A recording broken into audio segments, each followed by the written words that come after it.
Hi. எவ்வளோ நேரண்டி என்னைய பாப்ப? உள்ள கூப்பிடுறி. யாருடி அது? என்னடி வாசல்ல நின்று டான்ஸ் ஆடிட்டு இருக்க? பாட்டி, நான் தான் சுபு. ஓ நீயாடா அம்பி, வா வா வா. என்னடி வாசல்லே நின்னுட்டு பேசிட்டு இருக்க? உள்ள வர சொல்ல வேண்டியதுதானே? உள்ள வாங்க மாமா.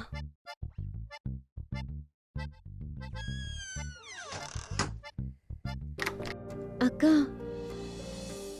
அவர் வந்திருக்காரு. யாரு? என் வெக்கத்தை பார்த்ததுக்கு அப்புறமும் கேக்குறியா? என்னடி சுப்பு வந்திருக்காரா? அவர்தான் வந்திருக்காரு. என்ன பார்க்கதான் வந்திருக்காருன்னு நினைக்கிறேன்க்கா. எனக்காகவே வந்திருக்காருக்கா. அக்கா, இந்த பாட்டி எப்படியும் என்ன பேச விடாதுக்கா. நீதான் அவர்கிட்ட எப்படியாச்சும் பேசி எங்களுக்குள்ள ஒரு பிரிட்ஜா இருக்கணும்க்கா, ப்ளீஸ். என்கிட்ட சொல்லிருக்கல, கண்டிப்பா செய்யறேன். என் தங்கம். சரி நீ போ, நான் வரேன். சரி.